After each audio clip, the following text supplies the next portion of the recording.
Ladies and gentlemen, welcome back to Ringside Cinema.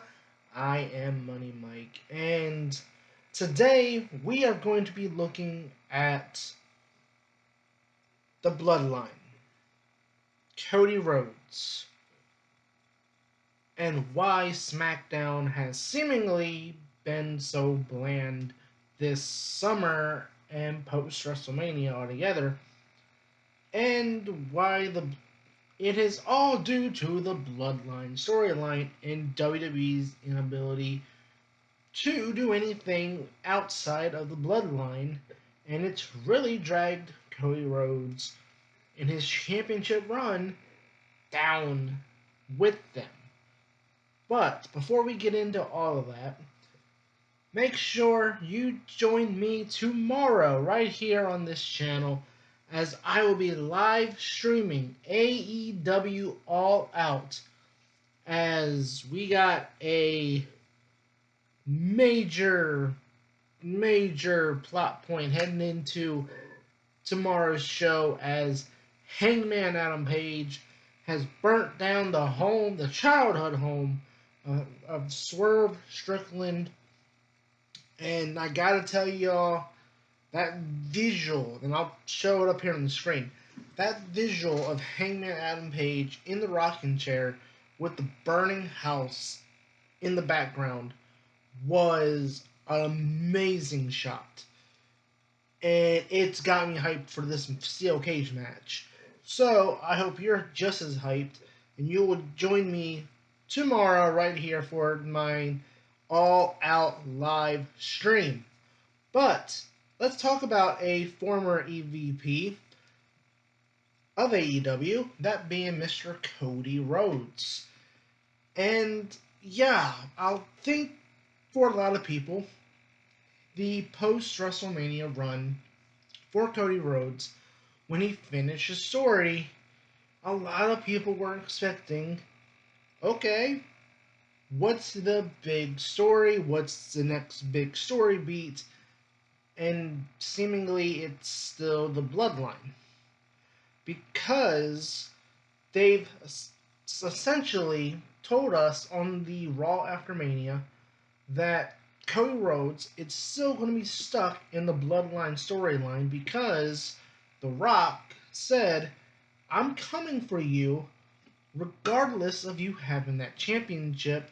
And it's a pretty good chance that The Rock and Cody Rhodes will face off for the WWE Championship. So that means you've handcuffed Cody Rhodes. WWE decided to handcuff Cody Rhodes to the Bloodline, to The Rock, meaning that they basically told us that nothing mattered until the Bloodline got involved, until The Rock, until Roman Reigns returned. Nothing mattered. AJ Styles, honestly, I think Cody Rhodes, his best work after WrestleMania has been when he's been not with the Bloodline. The stuff he did with AJ Styles post WrestleMania. Then, right now, what we have with Kevin Owens at Bash in Berlin. Was Kevin Owens going to turn heel? There was intrigue. There was that interest that we know with the Bloodline storyline is just kind of like, we've seen it. You know, Cody finished his story. We thought he was supposed to be done with the Bloodline. We thought, hey, okay, we know they might do a rematch with Roman Reigns. They might the match with The Rock. Okay, fine. But you have this whole big roster of SmackDown superstars that could have challenged Cody and could have given Cody Rhodes a big time feud that he is still missing.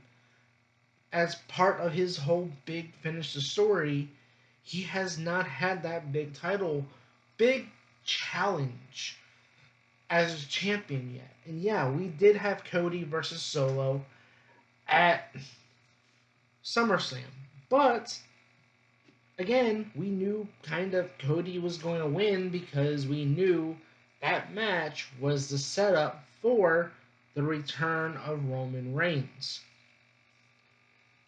And so, again, the stare down at the end of SummerSlam, we saw kind of Roman Reigns looking back Cody. Yeah. And so we've handcuffed Cody to the Bloodline once again. Because on SmackDown, June 9th, we now get Cody Rhodes versus Solo Sikoa in a steel cage match for the championship next week on SmackDown, which will be the debut, I don't want to say debut, the return of SmackDown to USA Network. And I'm sitting here thinking, I'm happy that they didn't do this at Bad Blood, because from a storyline perspective, I feel like you have this on the first episode of SmackDown on the USA Network, and then you could have Kevin Owens turn heel after Roman Reigns comes out. He takes out the Bloodline, whatever. And because remember, Roman Reigns, he returned and then he got beat down, and we haven't seen him since. And then Kevin Owens could turn on Cody Rhodes, which will be the next story beat that we're waiting on. We're waiting on the next big story beat, and that's what the Bloodline storyline has pretty much been done, or has done to SmackDown. It's handcuffed the show, and right now they have the tag team titles again. The Tonga brothers, they have the tag titles, and that's great. But there was this great match between the Street Profits and DIY, and it's kind of like, hey, yeah, when you're not doing Bloodline stuff on SmackDown, SmackDown is actually pretty interesting when you get away from the Bloodline stuff. There's stuff there, development. Obviously, you have LA Knight, yeah, but the thing is, it feels like WWE does not know what to do with SmackDown if the Bloodline isn't really involved. Because it felt like after WrestleMania, yeah, the feud with AJ Styles was great, but it all kind of felt like, again, we were still waiting for that next story beat within the Bloodline storyline because of The Rock saying that he was going to come after Cody Rhodes. So was The Rock going to come back at SummerSlam? Was he going to have the match there? Was Roman Reigns going to come back? Which obviously he did. But everything has been handcuffed. SmackDown, particularly, has been handcuffed to the Bloodline. And you have a great tag team division there with DIY. You have the Street Profits.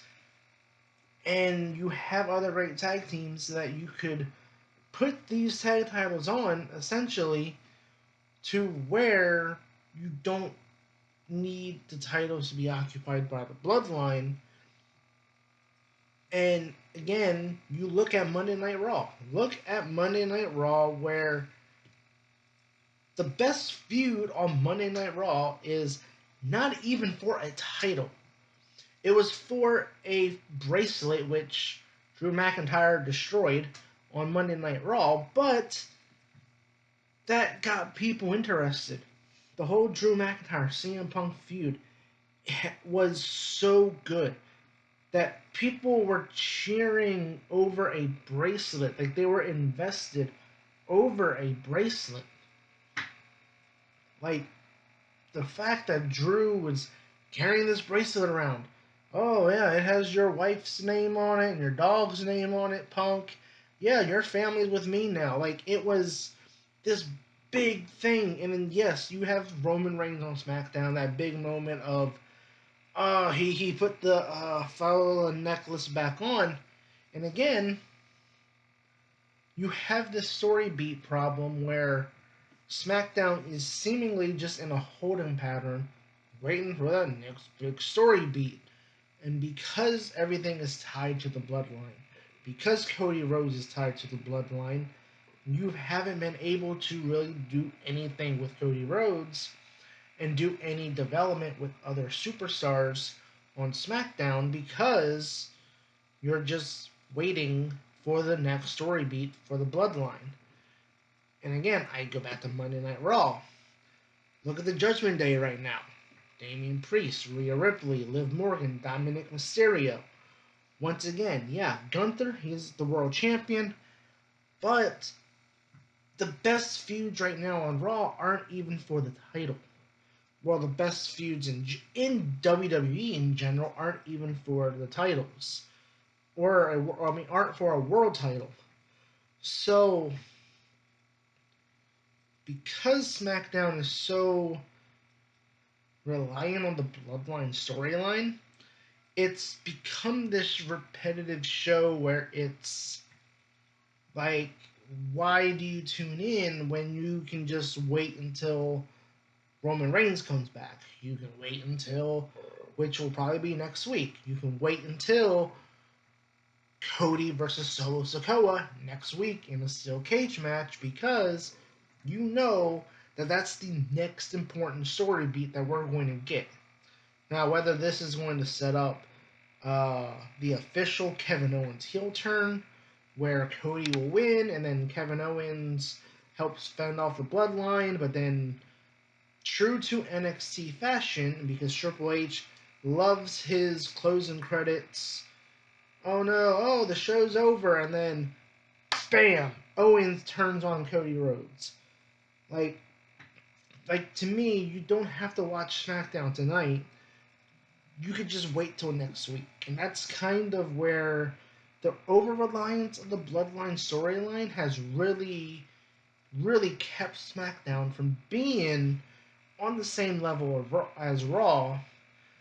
And I hope that maybe once we get past this stuff with Solo Sikoa, maybe another match with Cody and Roman, I don't know. Maybe you do that Survivor Series and that sets up The Rock's return, or you do that at the Royal Rumble, that sets up Rock's return there, whatever.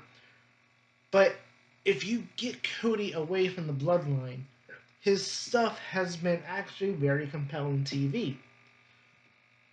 And like I said, the AJ Styles stuff. And you have a whole roster there on SmackDown that literally could have fought Cody Rhodes without him being tied to the Bloodline the way they've tied him down to it. And for me, obviously, a lot of people are going to say, what about Randy Orton? Randy Orton, to me, I feel like he's the WrestleMania match for Cody. Like, yeah, it could be The Rock, but here's the thing about this. I've seen some people online, some fans have said, well, what if The Rock beats Cody Rhodes for the title at the Royal Rumble? Roman Reigns wins a Rumble. Then we get Roman and Rock for the title. Like, and then Roman wins, and then it's like, wait a minute. We're taking a million steps back from what we accomplished at WrestleMania 40 if by doing that. So we're just going to go back to a part-time champion. Well, actually, two consecutive part-time champions, because if The Rock does beat Cody Rhodes at the Royal Rumble, like a lot of fans have apparently want that to happen, apparently. I mean, I don't, but if that were to happen, you're going to just reverse everything you did at WrestleMania 40. And you don't want to do that. So, like, you would want to do Cody and The Rock, but Roman costs The Rock because at that point you would have to reveal that The Rock's the real mastermind behind the new Bloodline, yada yada yada. So again, to close out here, I don't want this video to be too long. I really hope WWE does find good use for the rest of the roster on SmackDown outside the Bloodline. I hope from a creative standpoint it does get better as we go into the end of the year, to the start of the new year, the road to WrestleMania 41. But with everything tied to the Bloodline, and I talked about this earlier, you know, Jey Uso being potentially going from Raw to SmackDown, being sucked right back into the Bloodline storyline, and how that's going to undo everything you did there with him. It just feels like keeping Cody within the Bloodline right now is just making SmackDown boring and not fun to watch. And right now, it's the third best show on in WWE because of that. But comment below, what do you guys think of the over reliance of the Bloodline storyline? Do you think WWE handcuffed Cody Rhodes too much? Was there any feuds that you wanted Cody Rhodes to have as champion? Comment below. And as always, subscribe for more wrestling content here at Ringside Cinema. And again, I'll be here tomorrow night for live coverage of AEW All Out. I've been your host, Money Mike, and you've been watching Ringside Cinema.